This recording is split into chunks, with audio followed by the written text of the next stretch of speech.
White people don't talk like that. Right. White people don't, you don't hear white people saying we're all one. No, black No. people was pushing that. So we made it easy because we never weaponized our identity as American Africans. We said, hey, we're for everybody. And Yeah. since you're for everybody, you're going to take everybody into your community. But the migrants are not for everybody. The migrants are for themselves.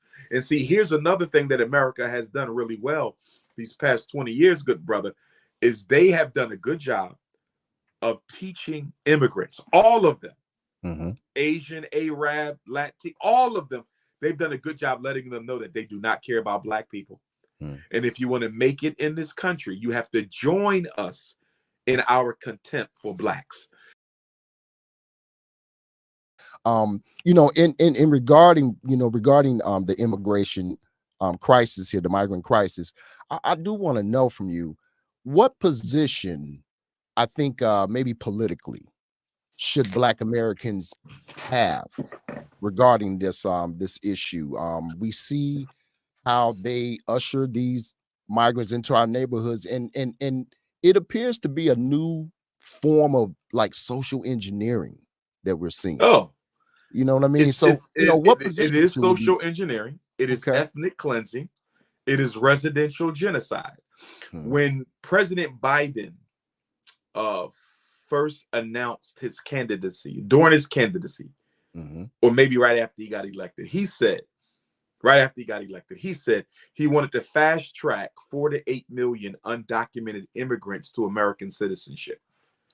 Why was he Okay. so concerned about fast tracking illegal immigrants into American citizenship his first year of office? His first year of office. You know why? He knew he wasn't going to serve the interests of Black America. He knew it. So, Hmm. in order for the Democratic Party not to take a big hit on election day at the polls, he wanted to fast track all these undocumented and oftentimes anti-African immigrants to citizenship to Hmm. reduce the Democratic Party's dependency on the Negro vote this Right. coming November. That's why Chicago's being flooded. That's why New York City's being flooded. In fact, my brother, I don't think I've been to a Black community this year who does not have a migrant issue. It may not Wow. be as prominent as New York and Chicago, but everywhere I've Right. been, they have a burgeoning population of migrants. And their job is not only to replace you at the voting booth, that's the most immediate need. The Right. Democrats need these migrants to be registered to vote. And what's Right. ironic about that, most of them are not even citizens. But the Hmm. way in which the policies are written and the way in which election day is so poorly supervised, because American the American electoral process is a very what do you call it? It has been completely, what's the word? Not fraudulent. What's the word I'm looking for? Um, I don't When know. I would. something is it was just on the tip of my tongue. Well, Uh I would definitely say it has been it's not fair. spoiled. It has been Yeah. tainted. Whatever Mm. the word is, Yeah. that's Yeah. American electoral politics. Votes get thrown out. People's votes don't count. They shut down the Mm. booths early. All kind of fraud. There you go, fraud. The Mm. American electoral process is fraudulent. So you're going to have migrants in Chicago voting in November who are not even citizens. You're That's going to have wild. the same thing in New York. You're going to have the same thing all around the country. The Democratic Party is counting on these migrants to make up the votes that they know they're going to lose from Black people. Hmm. That's what this is about. And when it comes down to the Republicans, I would say that they like to have the migrants come here because they like the cheap labor. Oh, And that cheap absolutely. labor undermines American wages. I mean, we see Absolutely. this year after year after year, and I'm not sure what else can be done. I do know I did a podcast a few months ago, Dr. Umar, about, I don't know if you've ever heard of it, but the Office of New Americans. The Office of New Americans is a bill that's bipartisan passed, and basically it's a system set up to basically walk immigrants through the process of becoming established in America. There are a number of states that are officially on board with the program, and then there are some states that are unofficially participating in this program. Ironically, Texas, who we see the governor shipping migrants on buses to all these cities, and we hear them, fighting, closing the border and everything. But guess what? There is an Office of New Americans in El Paso, Texas. A lot of people don't know that it exists. So it's kind of hypocritical when we see, those on the right talk about how do we need to close the borders. They seem to be anti-immigrant, but at the same time, they allow for the Office of New Americans to operate within their state. So I'm not surprised by anything you said. I am totally 100% in agreement with that. This is an ethnic cleansing. And to your point, good brother, as you know, big business runs America. And so a lot of these Congress persons, they have been sponsored. Their elections have been sponsored by a lot of mega corporations who have been threatening the U.S. government to relocate to second and third world countries where they can get labor for $1 a day. So part of the agreement between the government and the mega corporation is we will let the migrants sneak in and let you pay them under the table as a ploy to keep the businesses in America. That's what this is about. Because big business, the mega corps said, if you can't guarantee me low wages, I'm leaving. I'm not going to be paying minimum wage, FMLA leave, mental health leave, Social Security.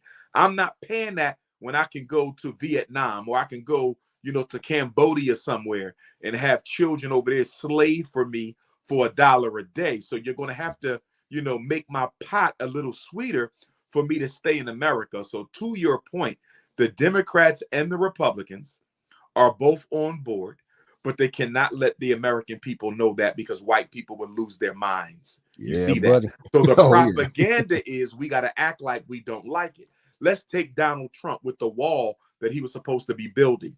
But guess what? That wall that he had built, the migrants and the illegal immigrants, they would just walk around the wall, crawl over the wall. Same footage. Videos. There's even videos of Border Patrol helping them cross the wall and come around that. So, there's, this illusion of a option. Black people, America, Black people in particular, because that's our focus, we suffer from this illusion of choice.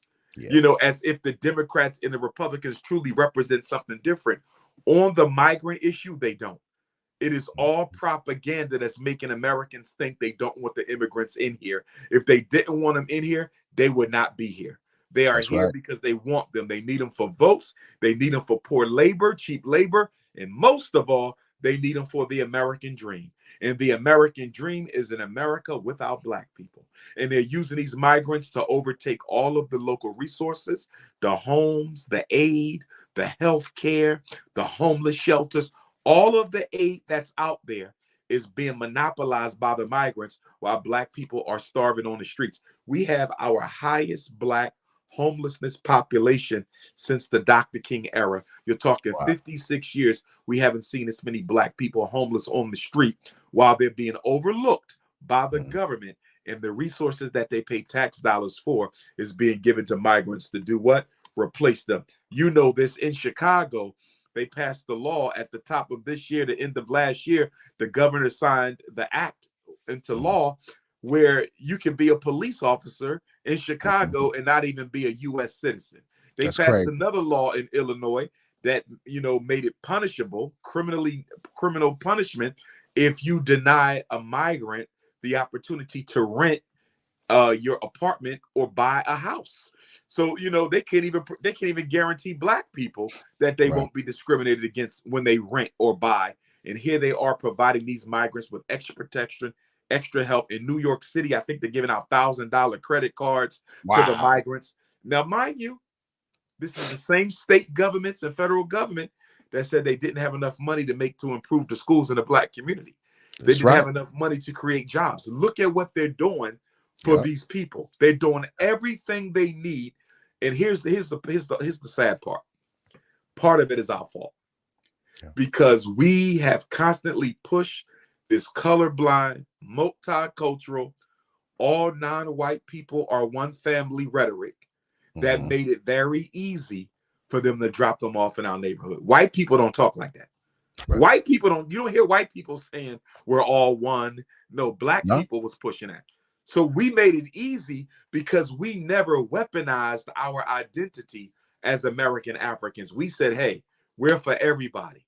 And Yeah. since you're for everybody, you're going to take everybody into your community. But the migrants are not for everybody. The migrants are for themselves. And see, here's another thing that America has done really well these past 20 years, good brother, is they have done a good job of teaching immigrants, all of them, Asian, Arab, Latin, all of them. They've done a good job letting them know that they do not care about black people. And if you want to make it in this country, you have to join us in our contempt for blacks. And that's why every group in America treats black people the same way white people do, because the government trained them and conditioned them to be that way. So we're not just fighting white supremacy anymore. We're still fighting white supremacy, but we're fighting it in brown face. We're fighting it in yellow face. We're fighting it in white face. We're fighting it in red face. So every other group in America is completely united in opposition against the black man and woman. Agreed. I do have to agree. The anti-black sentiments that we see from all different races, And it's strong. must It's say, very strong. it is, and it seems it's gotten worse. Like in the last 4 or 5 years, Yes, man, yes. it is crazy, ridiculous, and